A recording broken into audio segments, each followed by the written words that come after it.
Not at all. Not at all.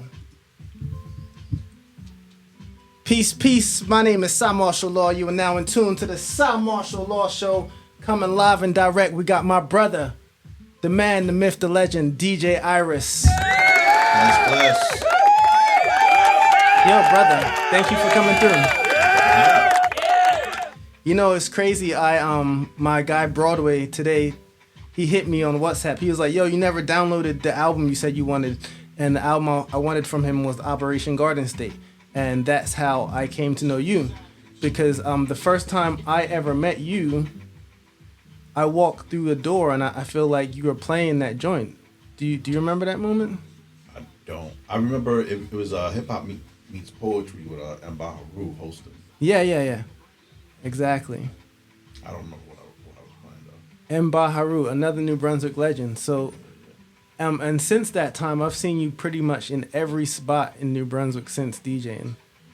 Literally. There was a hot minute that I was doing a lot of the open mic events all over, like cross Jersey, Patterson, Passaic, Hackensack.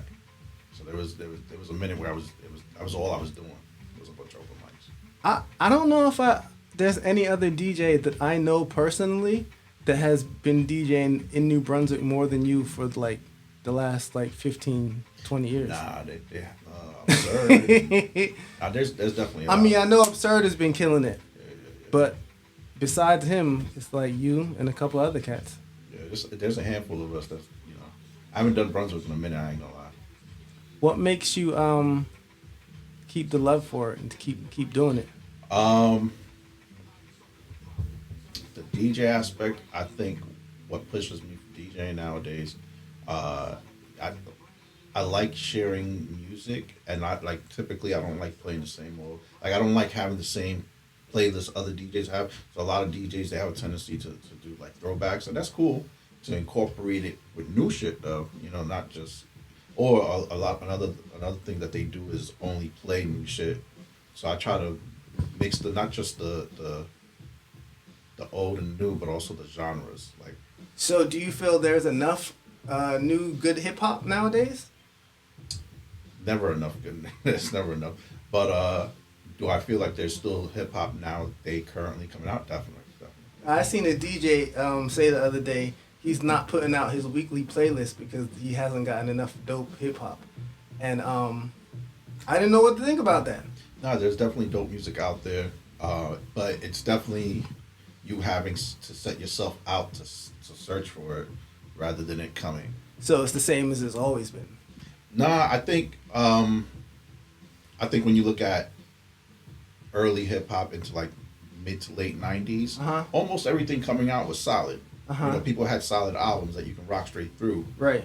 Once you started getting into like late 90s, early 2000s, you have to remember the shift, the change of sound in the sense of hip hop, and you had to adapt to it whether or not you liked it, and then you would go through albums and be like, that didn't really vibe with me, but this one song did. I feel that's true, but I also feel like there was a whole time when people were complaining about there was nothing on the radio for the same reasons. Like the whole shiny suit era. But there you go. You have to. What's your source of what's your source of radio? Introducing yourself to music. Commercial radio. And there's where the problem. Hence your point. Now, when you start talking about commercial hip hop, is there enough commercial hip hop? Definitely not. Definitely. Right. That's why I'm saying you can never have enough hip hop nowadays. So with commercial hip hop, running rampant, doing this thing like we've always known, you are coming out with this joint called Sunny Side Up, which is damn near the opposite of what we're getting on commercial hip hop radio. As a DJ, like what makes you do that? Like, my aim with what I do a lot is nostalgia. Like, I want people to remember how dope it was to have, like when you look at certain artists, for example, you have Big Daddy Kane, who had hard songs but still had danceable music. You had LL Cool J, hard songs, still danceable music, had love tracks, Heavy D. You had heads like Redman who would switch up the flow, Busta Rhymes switching up the flow, like you know what I mean. So you have a list of artists out there that that either presented a solid stream of style Right. that you can always rock to, Right. or you had artists that would switch it up on you. Right. And I think that's what my aim, because you have artists nowadays that do switch it up for you, but they don't present that consciousness of thought into their music. They absolutely don't, and not only that, I feel like when artists do that, they don't get pushed on the radio. Yeah. And I suppose I don't know. Nowadays, I personally don't listen to the radio like that. Do you? Nah, I got a playlist of like 8,000 songs or more on my phone, and I just ride through that. Yeah, when I'm skipping through FM radio, I'll probably stay on for like a minute. Every now and again, I get a Sirius XM 3-month subscription, then I cancel it quickly after that. But besides that, it's just, and I hate to say it, but like Spotify, fam. And the reason I hate to say it is because, artists are out here getting... I appreciate... You know what I'm saying? Yeah. I appreciate how Spotify does introduce music. It's an algorithm will see what you listen to and be like, oh, check this shit out. I appreciate that aspect of it. Right. But when it comes to paying back the artist, it's just like... It's crazy. It's crazy. It feels like they have a bit of a monopoly. And there's two ways to go about it. You either don't put your music on there and then hope that your fans just go buy it off your Bandcamp. But I know a lot of times people want the convenience of the platform they listen to it on. I know I like the convenience of what I listen to it on. So it's like, what are you going to do? Right. I feel like they're taking out the artists across the board. Yeah. I definitely feel that when it comes to... You have to look at yourself as an artist and decide what's your avenue and what's your aim. If you just want your music to get out there, then yeah, rock with it. But if you want to, I don't want to say have integrity. I want to say like if you're willing to give up some of your integrity, then or not willing rather, then obviously that's not the way to go. Right. I was definitely always the type of guy that I wasn't trying to sacrifice any integrity. But I feel like that has cost me getting further. Yeah, definitely. How do you feel about that? Do you feel like you would sacrifice some integrity to get a bit further? I think in this day and time you have to, in order to achieve. Because as a DJ, I think that was one of the things that was stunting my growth. Is that whole like early 2000 to mid. I would have to say to like probably like 2013. I was just like, I'm not playing that. I just won't. Right. But I feel like in order to achieve something nowadays, you have to give in one way or another. Obviously, it's a matter of the extreme that you loosen your belt on. But at the end of the day, you do have to figure out what's your best way to go about it. That definitely has stunted my growth. I realized that. And not that I necessarily realized that now. I realized it then. I just didn't care. I agree. I feel like I've learned that there's all different types of ways to grow. Back then, I was only trying to grow in the most organic, loving way.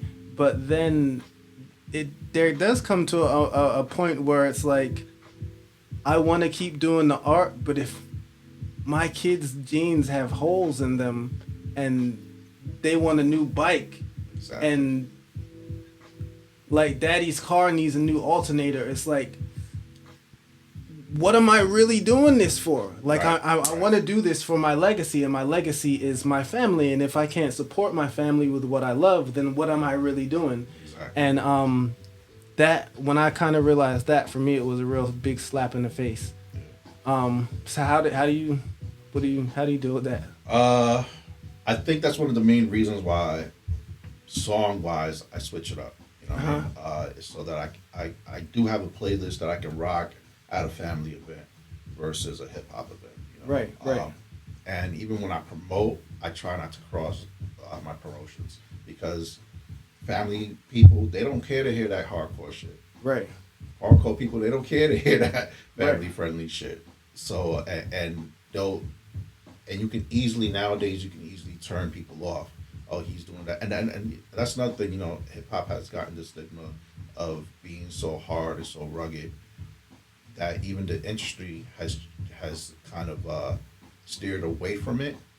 And unless it fits a certain genre or not, I shouldn't say genre, a certain criteria that they want to fit, you're not. It's hard to break into that with what you're doing. Right. And I think that's why when you listen to the radio, you're not getting that full hip hop sound.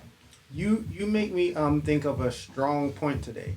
So you said what if you fit into the criteria they want, and then the big thing on the internet right now is Killer Mike. Killer Mike won the Grammys. He won like 3, swept it, and then you know what I'm saying.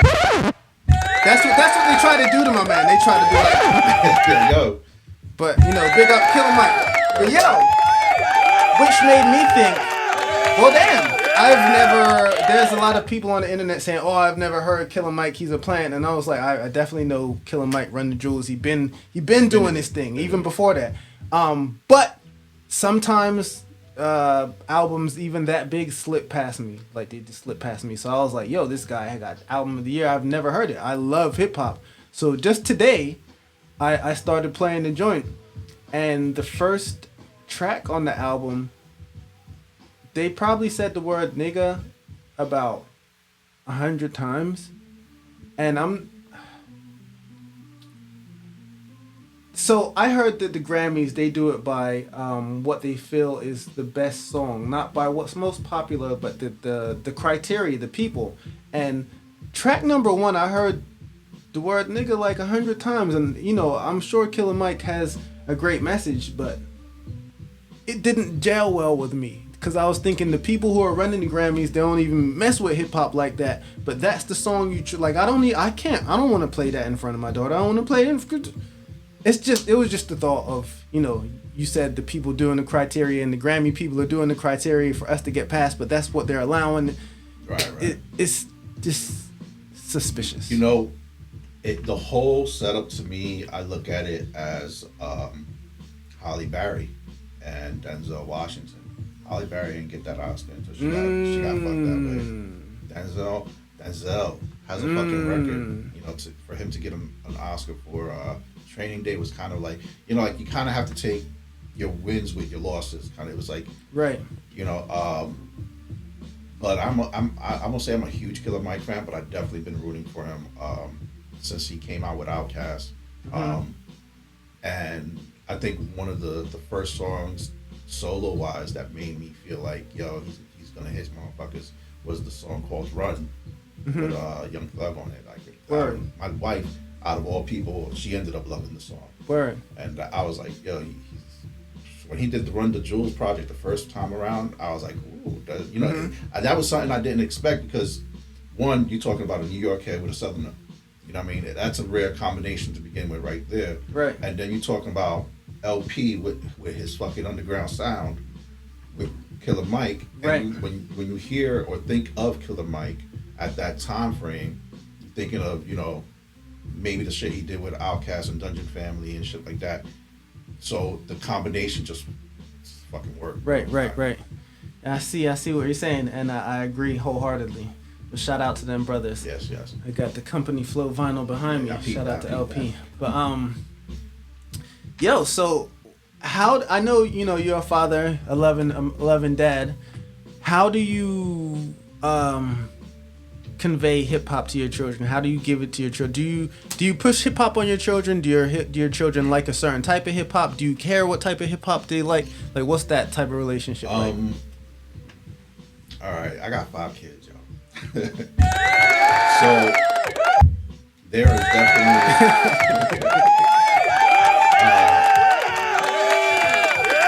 I would have to say with my first child, my daughter.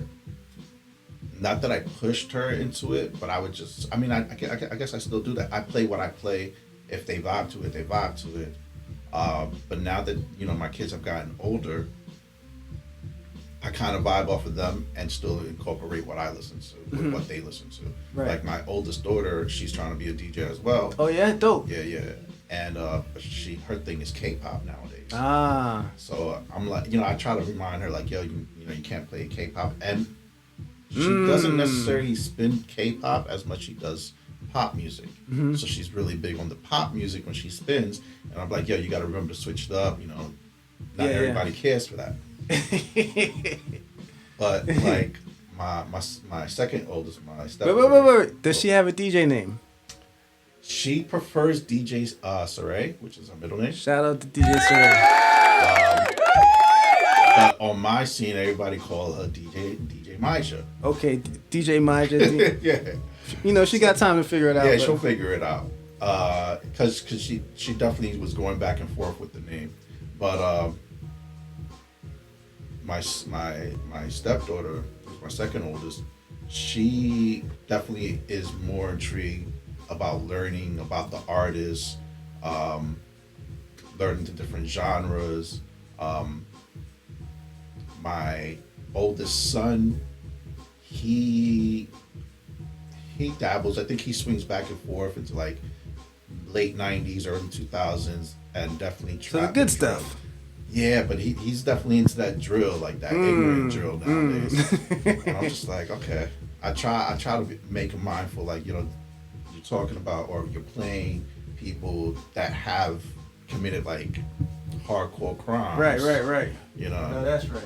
Yeah, and it was bothering me at first because he had a TikTok account, and he didn't put his picture up. He put on, I forget what the artist name was, but Money Got a Record. And when I mean record, I'm not talking about music. Oh, man. So I'm just like, you got to be mindful what you're trying to promote. Mm-hmm. That's not you. You're going to have to take that down, and I'm definitely big on like being mindful. Like, I don't mind my kids listening to curse words. I don't mind my kids cursing. But now when they start crossing that line of cursing at people, that's when we have an issue. Gotcha. I understand. Like, you stub your toe and you say shit, okay. But now if you're like, fuck you, piece of... No, we can't do that. We can't. Got you. I can dig it. And my kids have gotten to that level where they can control that, Mm-hmm. None of my kids... My oldest hates cursing. Everybody else, they curse, but only when necessary. And I appreciate that. Gotcha. Though they still get into that little kid phase of calling each other names, and I try to correct that. I think they're still very respectful on not cursing at each other. Gotcha. And I appreciate that heavy. Nice. Speaking of your children, and kind of segueing into you as a kid, what do you think your earliest musical influences were? We lived with my grandmother, who lived with her kids, and so my uncles and aunts, they were listening to a lot of like salsa, merengue, freestyle, hip hop, reggae. As I got older, my musical influence more so came from my oldest brother and my middle brother. My oldest brother was more of a rock head. My middle brother, he would sneak out to the club, so he'll come back with house music and club music. But out of all the genres that I grew up with, what I gravitated to the most was hip hop. And then as I got older, I started gravitating more towards jazz and funk. Do you have a favorite jazz or funk artist? Alice Coltrane for jazz, always. Funk, I don't think I got a favorite funk. George Clinton from Jersey? I can't say he's my favorite. I always go with the Jersey guys. It's just me. It could be swimming on TV or water polo. I'm like, is there someone from Jersey? That's just how I do. What do you feel, as Sunny Side Up, to me, is a very important song. What do you feel is like one of the most important songs in hip hop? I would have to say The Message. and it might sound cliche, but I think at that time frame, the message that he was getting across, Right. you know, a lot of people related to. Right. And it carried the environment that it came from with it. You know, whereas hip hop prior to that, you know, was mostly about partying. Or you have Planet Rock, and though people loved it, it wasn't something that their life could relate to right away. You know what I mean? So I think the message was a very important piece of material that we all gravitated to. Gotcha. Well, what do you hope people can take away from Sunny Side Up?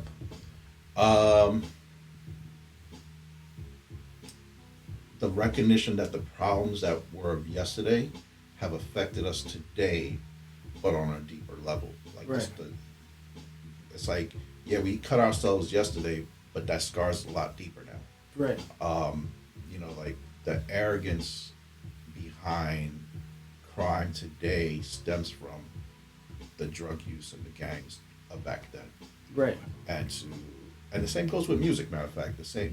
You know, when hip hop was coming about all the way up into the early '90s, we didn't see the harm in what we were saying, but what ended up happening is you had people steering that narrative now. So now they're like, oh, that's what you want to rhyme about? Well, you know what? Let's keep you there. And now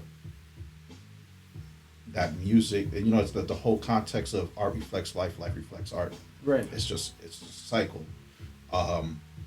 So I think when it comes to the music, it's just such a, I don't know how to say it, like it's such a damaging thing nowadays. Because now as an adult I see what like people were frowning upon in my music that I used to listen to. Like, you know, when you listen to NWA at the time, you're like, yeah, that's NWA. That, you know, they're just reflecting what it is. Right. And that's still true today. Right. But musically, even those artists have evolved out of that,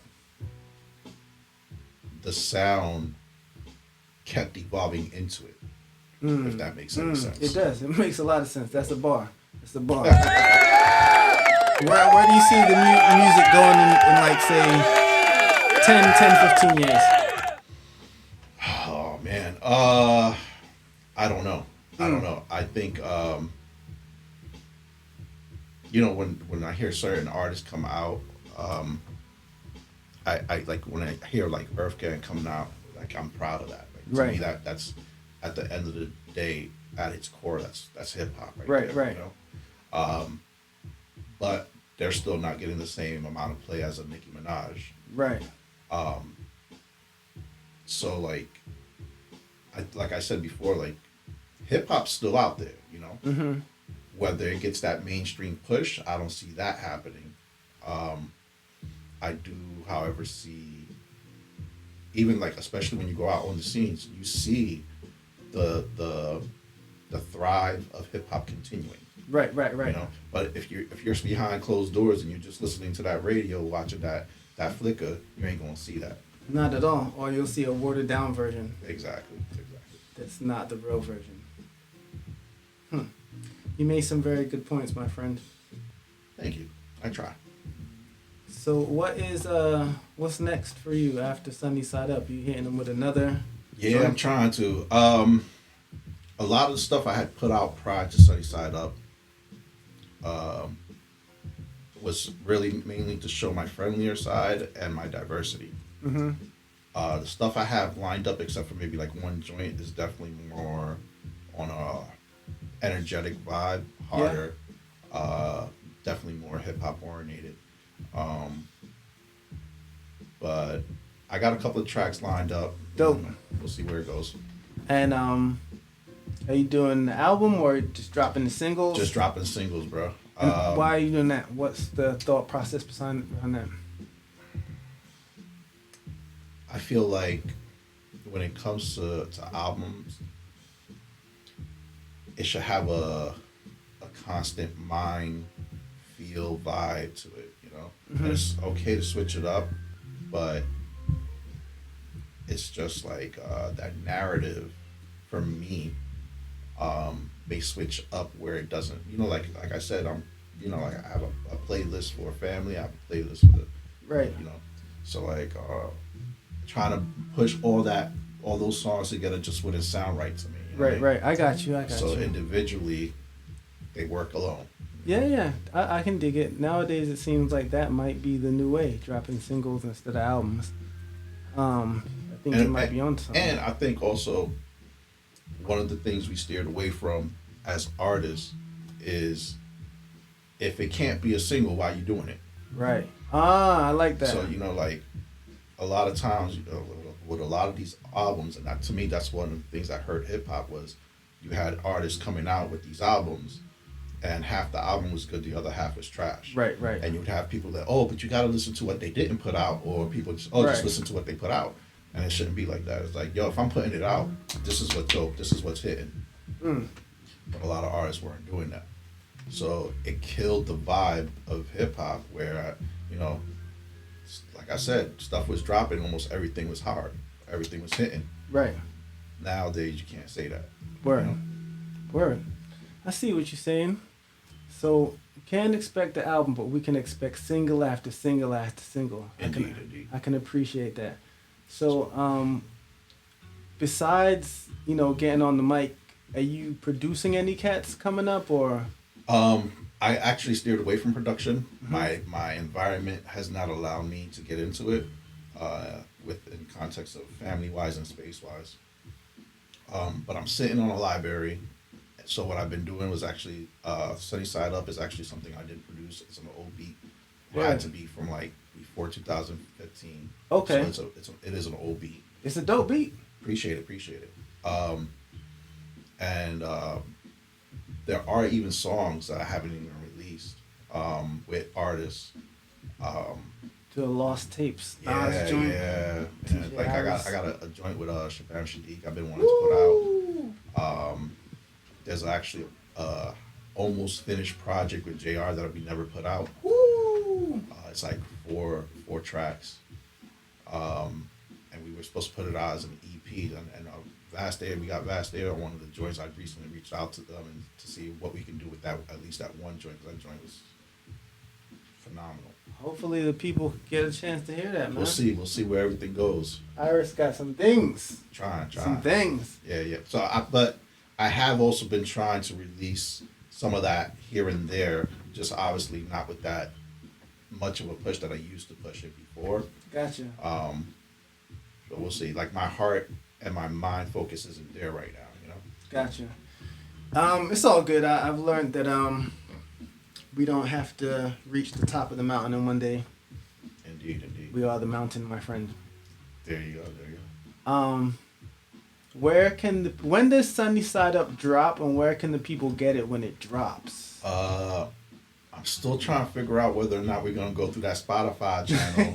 But yeah, I think we just might. The point was made by you, which was allowing DJs to have access to it easiest way possible, as well as the people. Right. So yeah, we probably will go with like all major platforms.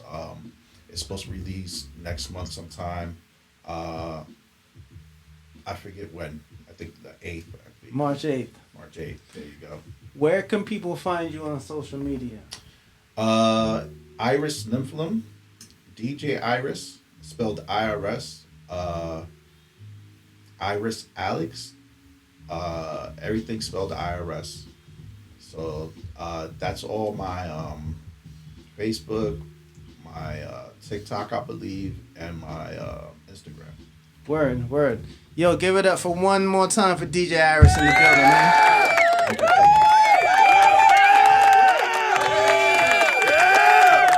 Yeah. So yo, my name is Cymarshall Law. This has been an episode of your Cymarshall Law Show. Thanks again for DJ Iris for coming through. Be on the lookout for his new single, Sunny Side Up. We'll see you next time. Peace, love, and positive energy. And we out like that. All right, word. Peace.